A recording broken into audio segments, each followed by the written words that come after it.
El teléfono vibró en el bolsillo de Javier con un mensaje que lo dejó helado, una foto de él besando a Miguel en el parque. Enviada por un número desconocido. Su corazón se aceleró mientras el mundo a su alrededor se desdibujaba en la bulliciosa calle de Madrid, en cuestión de minutos. Su padre lo llamó furioso, exigiendo explicaciones que Javier no podía dar sin destrozar todo. Aquel beso, robado en un momento de libertad, se convirtió en la chispa que incendió su vida cuidadosamente construida. Javier, de 25 años, había crecido en un barrio conservador de la capital española, donde las tradiciones católicas y las expectativas familiares pesaban como cadenas invisibles. Su padre, Antonio, un hombre de 55 años que trabajaba en una fábrica de automóviles, siempre había soñado con un hijo que siguiera sus pasos, casado, con hijos, estable. Su madre, María, devota ama de casa, rezaba todas las noches por la felicidad de su familia. Pero esa felicidad siempre se enmarcaba en los moldes sociales aceptados. Javier, estudiante de Derecho en la Universidad Complutense, había aprendido a ocultar su orientación sexual desde la adolescencia, temiendo el rechazo que había visto en amigos y vecinos. Miguel entró en su vida 2 años atrás, como un compañero de clase en un curso de ética jurídica.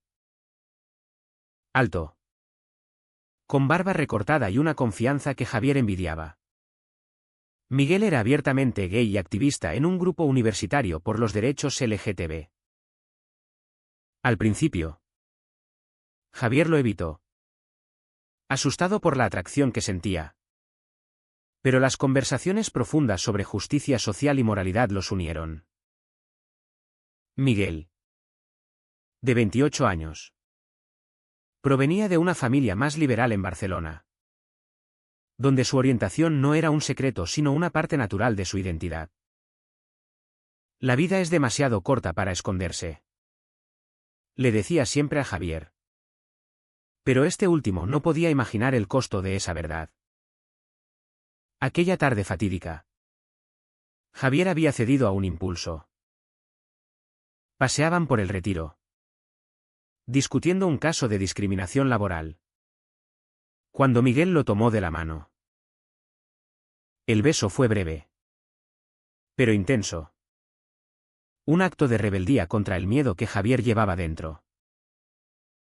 No sabían que un compañero de clase, Raúl, los había visto y fotografiado, motivado por celos y prejuicios. Raúl, un tipo ambicioso que competía con Javier por una beca, vio en esa imagen una oportunidad para eliminar a su rival. Envió la foto anónimamente a los padres de Javier, sabiendo el caos que desataría. Cuando Javier llegó a casa esa noche, el ambiente era tenso como una cuerda a punto de romperse. Su padre lo esperaba en la sala, con el teléfono en la mano, el rostro rojo de ira. «Explícame esto», gritó Antonio, mostrando la pantalla con la foto. María, sentada en el sofá, lloraba en silencio, aferrada a su rosario. Javier sintió un nudo en la garganta, las palabras se atascaron. Intentó negar, pero la evidencia era irrefutable. «Papá, no es lo que parece», murmuró. Pero Antonio lo interrumpió con un puñetazo en la mesa. «Eres una vergüenza. ¿Cómo pudiste hacernos esto? Después de todo lo que hemos sacrificado por ti». La discusión escaló rápidamente. Antonio, influenciado por sus creencias tradicionales, veía la homosexualidad como un pecado. Una elección equivocada que podía corregirse. Recordó anécdotas de su juventud, cuando un primo fue expulsado de la familia por algo similar. María, dividida entre el amor por su hijo y la lealtad a su marido. Suplicó a Javier que lo negara. Que dijera que era un error. Pero Javier, por primera vez, sintió un atisbo de liberación al admitir la verdad. Sí. Soy gay. Y Miguel es importante para mí. Las palabras colgaban en el aire como una sentencia. Antonio lo miró con desprecio. Entonces. No eres mi hijo. Vete de esta casa. Javier salió esa noche con una maleta improvisada. Las lágrimas quemándole los ojos. Caminó por las calles iluminadas de Madrid, sintiendo el peso de la traición de Raúl y el rechazo de su familia. Llamó a Miguel, quien lo recogió en su pequeño apartamento en Malasaña. Lo siento tanto, dijo Miguel, abrazándolo. Pero Javier no podía responder, su mente era un torbellino de dudas. ¿Había valido la pena ese beso? ¿Era esta la libertad que tanto anhelaba? ¿O solo el comienzo de un infierno? Los días siguientes fueron un caos emocional. Javier se instaló temporalmente con Miguel. Pero la culpa lo carcomía. Veía mensajes de su madre, implorando que volviera y arreglara las cosas. Pero su padre había bloqueado su número. En la universidad, los rumores se extendieron como fuego. Raúl, fingiendo inocencia, lo evitaba. Pero Javier sabía la verdad. Confrontó a Raúl en el pasillo. ¿Por qué lo hiciste? ¿Qué te he hecho yo? Raúl sonrió con cinismo. El mundo no es para débiles como tú. Solo aceleré lo inevitable. Aquella respuesta fue un golpe bajo. Javier se dio cuenta de que la sociedad, incluso en una España progresista, aún albergaba rincones oscuros de intolerancia. Miguel intentaba apoyarlo, organizando reuniones con amigos del colectivo LGTB para que Javier se sintiera menos solo. Pero Javier luchaba con su identidad interna. ¿Era egoísta por priorizar su felicidad sobre la de su familia? Las noches en vela, reviviendo la discusión, lo hacían cuestionar cada decisión. Recordaba su infancia, jugando al fútbol con su padre. Las cenas familiares llenas de risas. Ahora, todo eso parecía perdido. En una terapia grupal que Miguel lo convenció de asistir, Javier escuchó historias similares: un hombre expulsado de su hogar en Andalucía, una mujer rechazada por sus padres en Valencia. Aquello le dio perspectiva. Pero también avivó su rabia. ¿Por qué la sociedad imponía tales cargas? ¿Por qué el amor tenía que ser un campo de batalla? Javier decidió no rendirse. Escribiría a su madre, explicando su lado, aunque temía el silencio. Los meses pasaron, y la brecha con su familia se ampliaba como un abismo. Javier encontró un trabajo a media jornada en una librería de Chueca, el barrio gay de Madrid, para independizarse un poco de Miguel. Allí, rodeado de libros sobre identidad y resistencia, comenzó a reconstruir su autoestima. Pero las sombras del pasado lo perseguían. Un día, recibió una llamada de su hermana menor, Elena, de 18 años. Javi, mamá está mal. No come. No duerme. Papá no habla de ti. Pero sé que sufre. Las palabras de Elena fueron como una daga. Javier sintió la culpa renovada. ¿Era su orientación la causante de tanto dolor? ¿O era la intransigencia de su padre? Decidió visitar a su madre en secreto, en una cafetería cerca de casa. María llegó con ojeras profundas, abrazándolo con fuerza. Hijo, ¿por qué no lo dijiste antes? Podríamos haberlo manejado. Pero Javier sabía que no era tan simple. Explicó su miedo. Los años de silencio forzado por el temor al rechazo. María confesó sus propios conflictos, criada en una era donde la homosexualidad era tabú. Luchaba por reconciliar su fe con el amor maternal. Tu padre es terco. Pero te quiere. Dale tiempo. Javier salió de allí con esperanza mixta con escepticismo. Mientras tanto, su relación con Miguel se profundizaba. Pero no sin tensiones. Miguel, acostumbrado a la visibilidad, presionaba a Javier para que fueran más abiertos, asistir a la Pride, publicar fotos juntos en redes. Javier resistía, temiendo más repercusiones. No todos podemos ser como tú, le dijo una noche, durante una discusión. Miguel, herido, replicó, escondernos no es vivir. ¿Quieres que sea tu secreto sucio? Aquella frase dolió. Javier se dio cuenta de que su miedo no solo lo afectaba a él, sino también a Miguel. ¿Estaba sacrificando su relación por el fantasma de la aprobación familiar? En la universidad, la traición de Raúl escaló.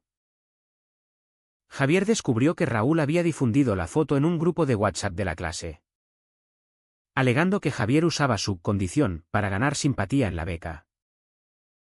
Los compañeros se dividieron, algunos lo apoyaron. Otros lo miraban con lástima o desprecio. Una profesora, al enterarse, lo citó en su oficina. Esto es discriminación. Podemos denunciarlo. Javier dudó, exponerse más significaba más dolor. Pero callar era consentir la injusticia. Finalmente, optó por denunciar a Raúl ante el decanato. Un acto de coraje que le costó noches de ansiedad. Raúl, confrontado, negó todo al principio. Pero las pruebas lo acorralaron. Perdió la beca y enfrentó una sanción académica. Sin embargo, en venganza, contactó a Antonio, alimentando más mentiras, que Javier vivía en pecado y arrastraba a otros. Antonio, furioso, envió un mensaje a Javier: no vuelvas nunca. Has elegido tu camino. Aquel rechazo definitivo fue un golpe devastador. Javier colapsó en brazos de Miguel, cuestionando si valía la pena luchar. Miguel, viendo su deterioro, lo llevó a un retiro de fin de semana en las afueras de Madrid, organizado por una asociación LGTB. Allí, entre talleres y testimonios, Javier conoció a otros que habían perdido familias pero encontrado comunidades. Un hombre mayor compartió: el amor propio es el precio que pagas por la libertad. Aquellas palabras resonaron en Javier. Comenzó a ver su situación no como una pérdida, sino como una transformación. Pero la duda persistía: ¿podía reconstruir sin su familia? De vuelta en la ciudad, una crisis familiar lo obligó a actuar. Elena lo llamó histérica: papá ha tenido un infarto. Está en el hospital. Javier corrió al Gregorio Marañón, ignorando el riesgo de rechazo.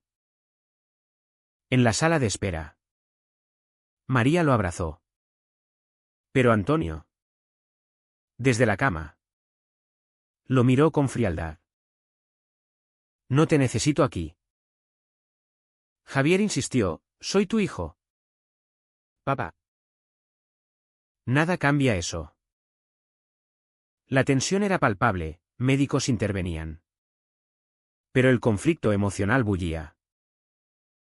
Aquella noche, Javier reflexionó sobre las decisiones morales. ¿Era correcto forzar una reconciliación? ¿O debía respetar la distancia? Miguel lo apoyaba. Pero advertía, no puedes cambiar a la gente a la fuerza. Javier decidió escribir una carta a su padre, detallando su viaje interno, los años de silencio y el amor que aún sentía. La envió, sabiendo que podría ser ignorada. El infarto de Antonio fue un punto de inflexión. Pero no el milagro que Javier esperaba. Tras el alta, Antonio regresó a casa más terco que nunca, culpando el estrés a los problemas de Javier. María, mediadora involuntaria, intentaba puentes, invitaba a Javier a cenas secretas, donde hablaban de todo menos del elefante en la habitación. Elena, aliada silenciosa, le pasaba actualizaciones. Pero Javier sentía la hipocresía, ¿era esto aceptación? ¿O solo piedad? En paralelo, su relación con Miguel enfrentaba pruebas.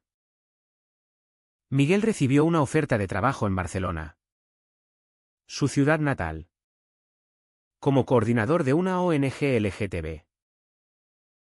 Es mi sueño, Javi. Pero no quiero ir sin ti. Javier se debatía, mudarse significaba dejar atrás cualquier esperanza de reconciliación familiar. Pero quedarse era estancarse en el dolor. Si me voy, los pierdo para siempre, confesó Miguel.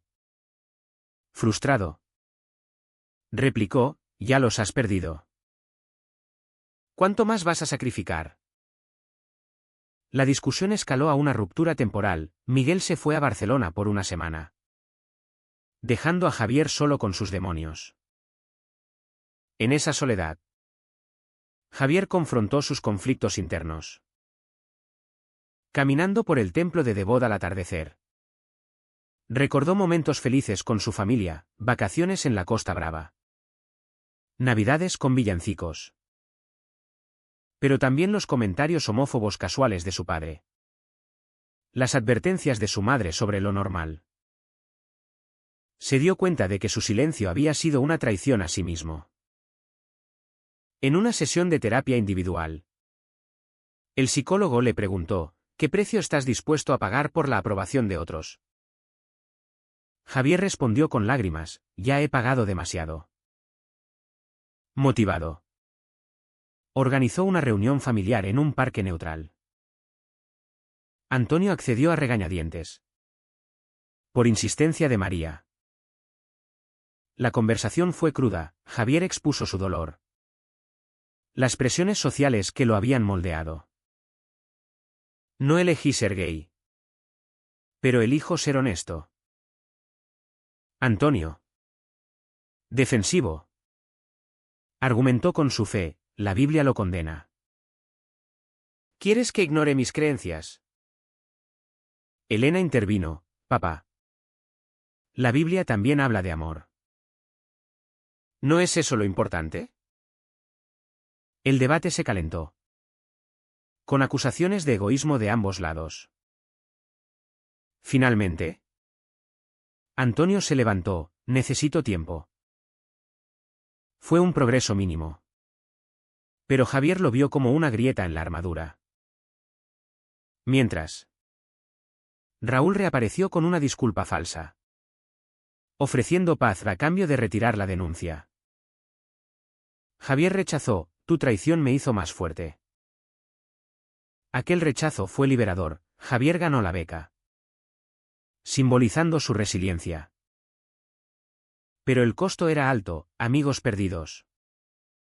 Confianza rota. Miguel volvió de Barcelona con una decisión, si no vienes, me quedo. Pero no vivamos en las sombras. Javier, inspirado, aceptó mudarse parcialmente, dividiendo tiempo entre ciudades.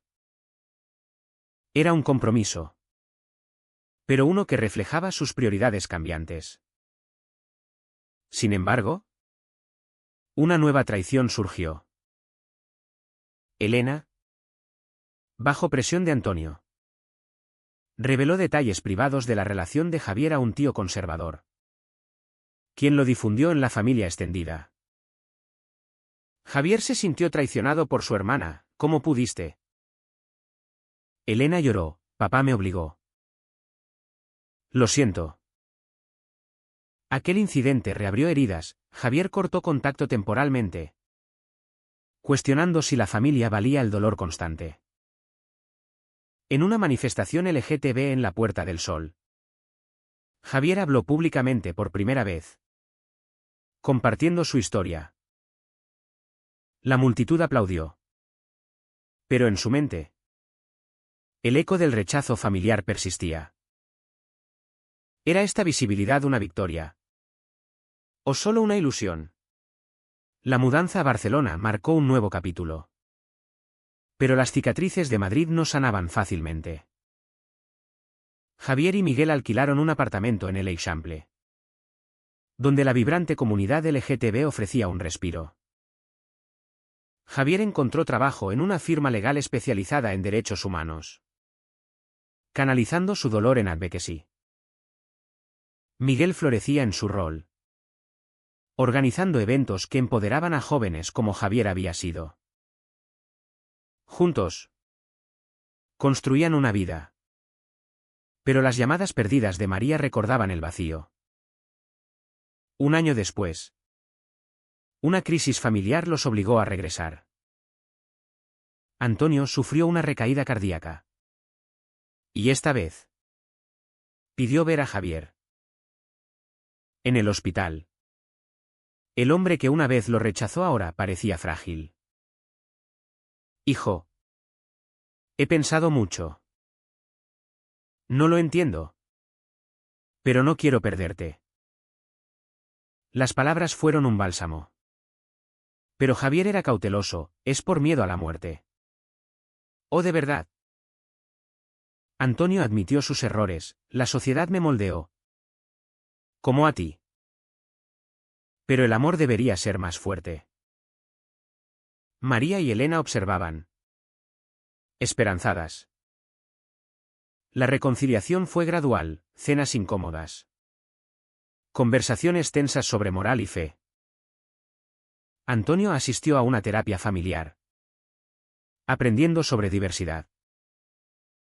Javier, por su parte, reconoció su rol en el silencio inicial.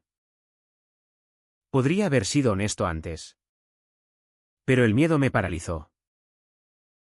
Miguel se unió a algunas reuniones, humanizando la relación para Antonio.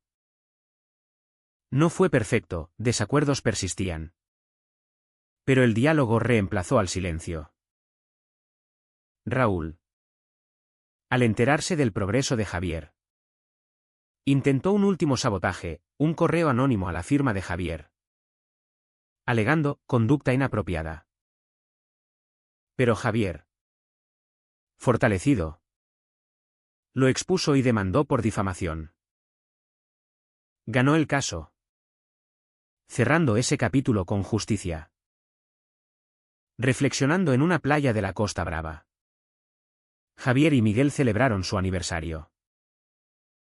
Hemos pagado un alto precio, dijo Javier.